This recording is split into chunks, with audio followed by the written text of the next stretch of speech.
প্রত্যেকটা মানুষের জীবনে গল্প থাকে। আমার জীবনেরও আছে অনেক গল্প।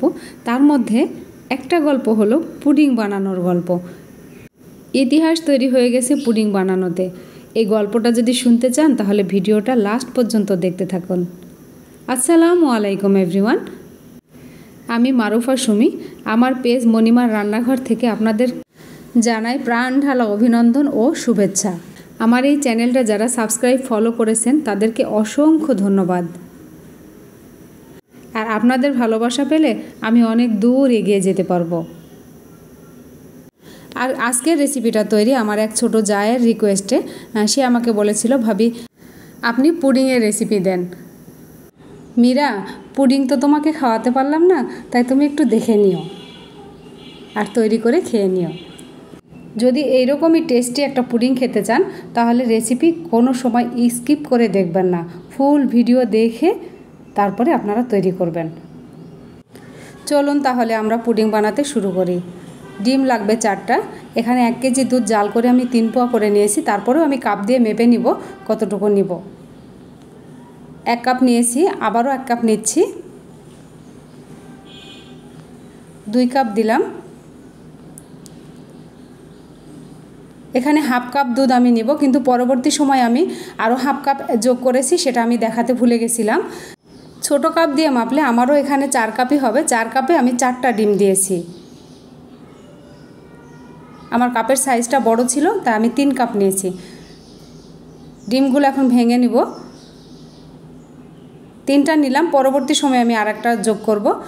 চিনি ছাড়া পুডিং হয় না, সেটা আমিও জানি, সবাই জানি আমরা, কিন্তু না, চিনি ছাড়াও যে পুডিং তৈরি করা যাবে চিনির মতোই স্বাদ করে, সেটা হচ্ছে সুগার ফ্রি দিয়ে।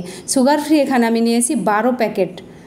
তবে মিষ্টির ওপরে নির্ভর করবে কত প্যাকেট দিলে আপনার মিষ্টি হবে, সেটা টেস্ট করে নিয়ে তারপরে দিবেন। মিষ্টির জন্য 12 প্যাকেট সুগার ফ্রি দিয়ে ভালো করে মিশিয়ে নিলাম, সুগার ফ্রি আর দুধ একসাথে। এবার ডিমটাকে ফেটে নিব খুব ভালো করে। এখানে আরেকটা ডিম অ্যাড করছি। এখানে 4টা ডিম গেল মোট। আপনারা চিনি দিয়েও করতে পারেন যদি কোনো সমস্যা না থাকে। আমাদের অবশ্য ডায়াবেটিস নাই, তবে চিনিটাকে আমরা অ্যাভয়েড করে চলি। আর চিনি দিতে হলে সেক্ষেত্রে আপনার দুধ আর চিনি একসাথে জাল করে নিতে হবে, নাহলে পুডিংয়ে পানি ছেড়ে দিবে। স্বাদ অনুযায়ী চিনি দিয়ে আপনারা জাল করে নেবেন। চিনিটা মিষ্টি সবসময় নিজেদের স্বাদ অনুযায়ী দিতে হয়। আমি এখানে ফেটানো ডিমটা দুধের সাথে মিশিয়ে দিলাম।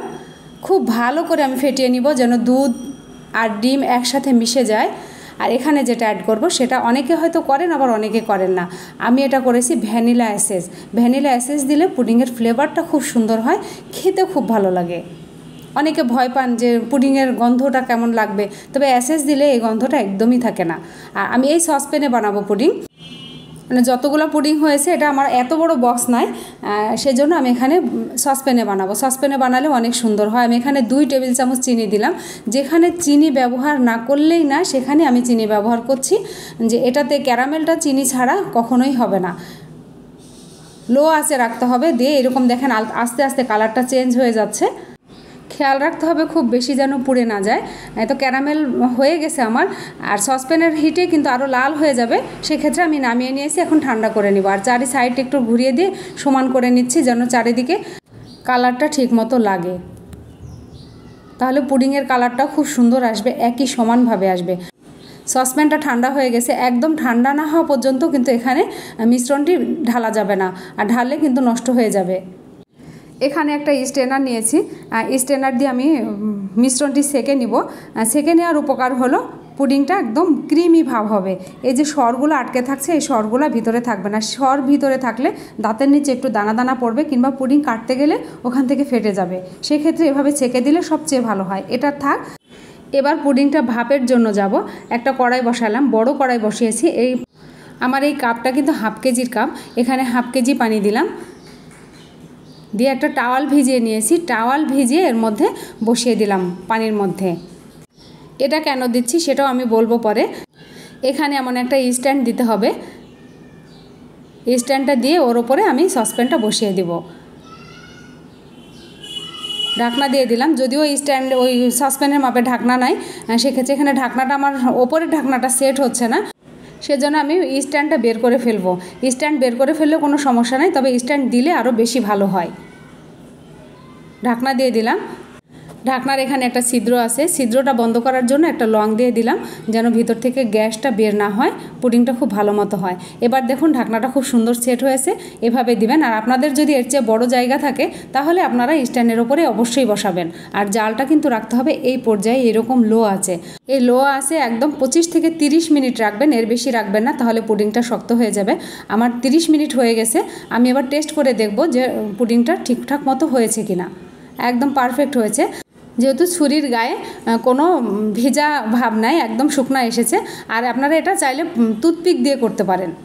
পুডিংটা একদম ঠান্ডা হওয়ার পরে আমি এখন চারিধার একটু চাকু দিয়ে কেটে নিব, নিয়ে তারপরে ঢালবো। আর পুডিং অবশ্যই গরম গরম ঢালতে যাবেন না, ঠান্ডা অবস্থাতে ঢালবেন, একদম ঠান্ডা হওয়ার পরে। এরকম একটা প্লেট নিয়েছি।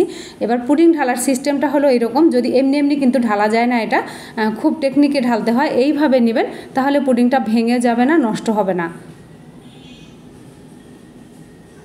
দেখি এবার পুডিংটা কেমন সাইজ হয়েছে। মাশাআল্লাহ, আলহামদুলিল্লাহ, অনেক সুন্দর হয়েছে। পুডিং বানানোর যে গল্প ছিল সেটা হচ্ছে, আমি আর আমার চাচাতো বোন তুলি দুইজন মিলে পুডিং বানাতে গেছিলাম। সে অনেক ছোটোবেলায় গার্হস্থ্য বই দেখে পড়ে পড়ে পুডিং বানিয়েছিলাম। সে পুডিং মুখে করার মতো ছিল না, বাড়িতে কেউ মুখে নিতে পারছিল না, মানে কাটা দই যেমন হয় ঠিক সেই রকম হয়েছিল। প্রসঙ্গ আসলেই কিন্তু একবার করে হলেও আমাদের শুনতে হয় যে পুডিং বানিয়েছিলি তোরা। শুধু ওদের না, আমিও পুডিং বানাতে গেলেই আমার ওই কথাটা মনে হয়। তবে মাশাআল্লাহ, এখন পুডিংটা অনেক ভালো হয়, অনেক টেস্টি হয়। আমার বর খেয়ে তো অনেক পছন্দ করে, অনেক প্রশংসা করে। আর শুধু আমার বর না, যারা যারা আমার পুডিং খেয়েছে তারা সবাই খুব প্রশংসা করেছে আমার পুডিংয়ের। তা আপনাদেরও যদি কোনো গল্প থাকে তাহলে আমার সাথে শেয়ার করতে পারেন, আমিও তাহলে একটু মজা পাই আপনাদের গল্পগুলো শুনে। পুডিং তো আমাকে কিছুদিন পরপরই বানাতে হয় আমার বরের আবদারে। চিনি ছাড়া আমি সুগার ফ্রি দিয়েই বানাই, অনেক টেস্ট হয়, একদম চিনির মতোই লাগে। চিনি খেলে তো স্বাস্থ্যের জন্য অনেক ক্ষতিকারক। চিনি তো আসলে হোয়াইট পয়জন, আমরা চিনিটা বাদ দিয়ে যতটুকু বাদ দিয়ে থাকা যায় ঠিক ততটুকু। এখানে যেমন ক্যারামেলের জন্য চিনি লাগবে সেখানে ব্যবহার করেছি। অনেকে যারা ডায়াবেটিস রুগী আছেন চিনিটা তো একদমই খেতে পারেন না, তবে এই সুগার ফ্রিটা দিয়ে বানালে বেশ ভালো লাগবে। আপনারা খেয়ে দেখবেন, স্বাভাবিক আমরা সাধারণ মানুষও খেতে পারবো। তবে আমি এবার কেটে দেখাবো পুডিংয়ের ভেতরটা কেমন হয়েছে। এত ক্রিমি, সফট আর ভেলভেটি বলাই যাবে না। আপনারা যদি একবার তৈরি করে খান তাহলে বুঝবেন যে এই রেসিপিটা কতটা মজা হয়েছে। প্রথম অবস্থায় পুডিংটা কাটার পরে বের করতে অনেক কষ্ট হয়। দেখুন আমি বের করতে পারছি না, তবে খুব কষ্ট করে বের করেও সফল হয়নি, ভেঙে গেছে। তাতে সমস্যা নাই, কেটে কেটেই তো খেতে হবে। সাইডটা দেখুন কত নরম হয়েছে, কত ভালো হয়েছে, একদম প্লেন হয়েছে। আর জাল যখন খুব বেশি হয় তখন কিন্তু সাইডে একটা জালি জালি ভাব হয়, তখন শক্ত হয়ে যায়। এটা করতে হলে অবশ্যই আপনাকে টাওয়াল দিয়ে আমি যেভাবে করেছি ঠিক এইভাবে করবেন, দেখবেন একদম পারফেক্ট হবে। আর জালি জালিটা এত হবে না। দেখুন কি সফট হয়েছে আর এত মজা। আমার এই রেসিপিটা যদি আপনাদের এতটুকু ভালো লেগে থাকে তাহলে অবশ্যই লাইক, কমেন্ট, শেয়ার করতে ভুলবেন না। শেয়ার করবেন ফ্রেন্ডস অ্যান্ড ফ্যামিলির মাঝে, যারা নতুন তাদের শিখতে সুবিধা হবে। তাহলে আমার মতো প্রথম পুডিংটা এত খারাপ হবে না, ইনশাল্লাহ অনেক ভালো হবে। আজকে আসি এ পর্যন্তই, আল্লাহ হাফেজ।